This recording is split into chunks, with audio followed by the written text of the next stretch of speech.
UPA गठबंधन सिर्फ जीतेगा नहीं बल्कि सबका जमानत जब्त कर देगा। विधायक जिताने के लिए, विधायक के लिए वोट मांगने के लिए नहीं आए। आज हम लोग मंत्री के लिए वोट मांगने आए हैं, जो आपके समझ बैठी। हमारी सरकार जिस दिन से बनी उसी दिन से यह विपक्ष लोग रोज कुछ ना कुछ षड्यंत्र बना बना करके हमारे सरकार को गिराने में लगा। कभी विधायक को खरीद फरोख्त करने का खबर आता है, कभी सीबीआई ईडी का छापा पढ़ करके हमें दिग्भ्रमित करने का काम करता है, काम नहीं करने देता है। यूपीए गठबंधन सिर्फ जीतेगा नहीं बल्कि सबका जमानत जब्त कर देगा।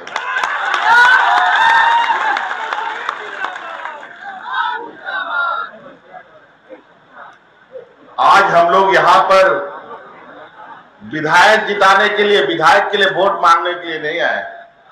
आज हम लोग मंत्री के लिए वोट मांगने आए हैं, जो आपके समझ बैठी।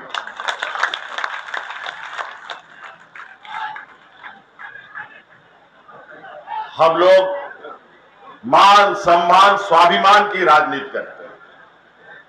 हम लोग मान सम्मान स्वाभिमान से कभी भी समझौता नहीं कर सकते। यहां के मूलवासी, यहां के आदिवासी, यहां के गरीब किसान, दलित पिछड़ों का जो हक अधिकार की लड़ाई है, ये लड़ाई हमारा कभी रुकता नहीं है।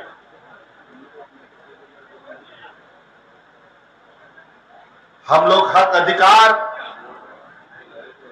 सदियों से झारखंड के लोगों को, झारखंडियों को मांगने से नहीं मिला है। राज मांगते मांगते 40 साल 50 साल हो गए। शिबू सोरेन जैसा आदमी स्कूल का पढ़ाई छोड़कर इस राज्य को बचाने, राज्य को बनाने के लिए बचपन, जवानी और बुढ़ापा दे दिया। आज एक उम्र के पड़ाव में है, नहीं तो आज वो भी इस मंच पर होते। अगर वो इस मंच पर होते तो हम लोगों का कोई जरूरत नहीं था। वो अकेले ही इतने बड़े खूंटा है, अपने ही इस राज्य का इतना बड़ा वृक्ष है जो इस राज्य के 3.25 करोड़ लोगों को छांव देने का काम करता है।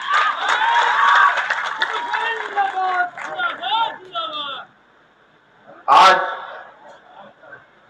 हमारी सरकार जिस दिन से बनी उसी दिन से यह विपक्ष लोग रोज कुछ ना कुछ षड्यंत्र बना बना करके हमारे सरकार को गिराने में लगा।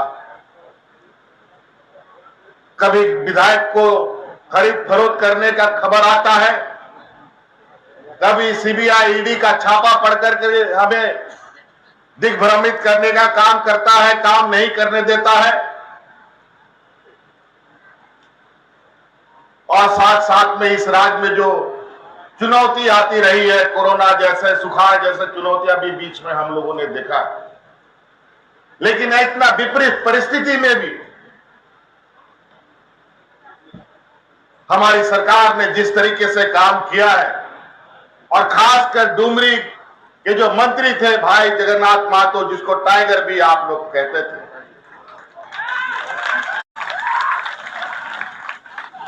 आज शिबू सोरेन को गुरुजी क्यों बोलता है? कौन बोलता है? गुरुजी तो उनका नाम नहीं है।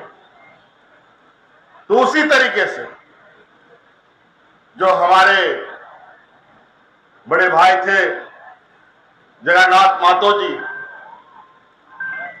उनका इस राज्य में मंत्री बनने के बाद जो उनका जोश था वो देखने लायक था। हम तो कभी कभी घबरा जाते थे उनके जोश से। हम बोले भैया ये सरकारी व्यवस्था है, इसको तरीके से काम करना पड़ेगा, इसको तरीके से समेटना पड़ेगा।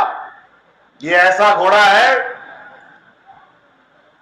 कि कभी कभी सवारी को भी पटकने लगता है। तो ये आओ ना ताओ, बोले ना कुछ नहीं होगा, हमको ये काम करना है। और ऊपर वाले की कृपा से और उनके जोश को भी हमने कम नहीं होने दिया। हर वो चीज जिसके लिए वो संघर्ष करते थे, जिसके लिए उनकी जान चली गई, उन सब को एक एक करते हुए उनका पूरा करता हम लोगों ने चला काम। चाहे 1932 की बात हो, चाहे ओबीसी को 27% का आरक्षण की बात हो, चाहे आदिवासियों का आरक्षण बढ़ाने की बात हो। आपको याद होगा, याद कीजिए वो दिन जब 1932 का कानून हम पारित कर रहे थे, तो हमारे जगन्नाथ दा ने आदरणीय शिबू सोरेन को 1932 के चादर में लपेटा था।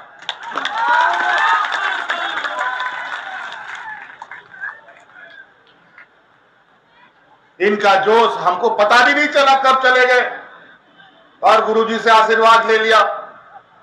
और हम देख रहे हैं फोटो में कि गुरुजी को 1932 खतियान का जो कानून हम लोग पारित किए, उसी खुशी में उनके पास मिठाई लेके चले गए।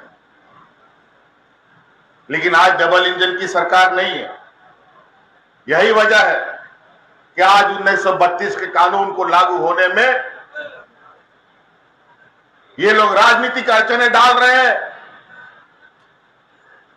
ओबीसी को 27% का आरक्षण देने के लिए ये राजनीतिक अड़ंगा लगा रहे हैं। आदिवासियों को आरक्षण देने का, पर ये लोग अपना राजनीतिक टांगे बढ़ा रहे हैं। आज 27% का आरक्षण तो राज अलग होने के बाद यहां के ओबीसी को मिलता था, लेकिन जो अभी प्रचार कर रहा है लोग ना, यही वो लोग हैं जो ओबीसी का 27% को आरक्षण को काट करके 14% कर दिया है। और 1932 के जगह 1985 का कानून बना दिया डबल इंजन ने। 32 का क्यों कानून नहीं बनाया?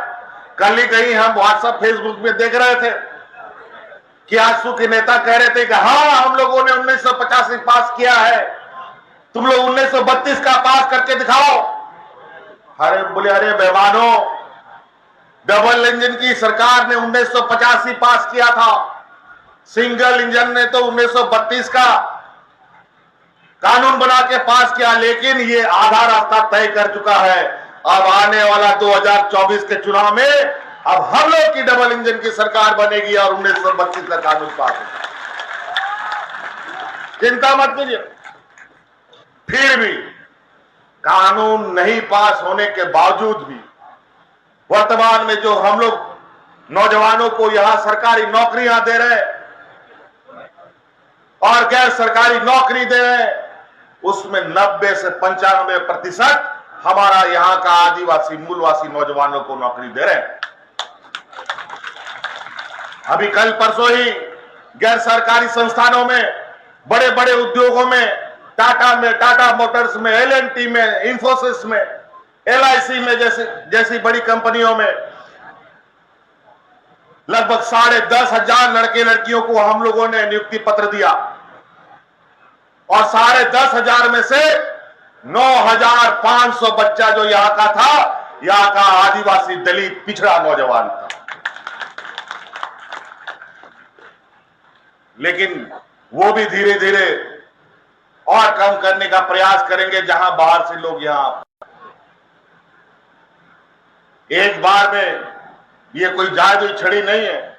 19-20 साल में जो इस राज का इन लोगों ने बंटाधार कर रखा है, उसे सुधारने में थोड़ा वक्त लगेगा।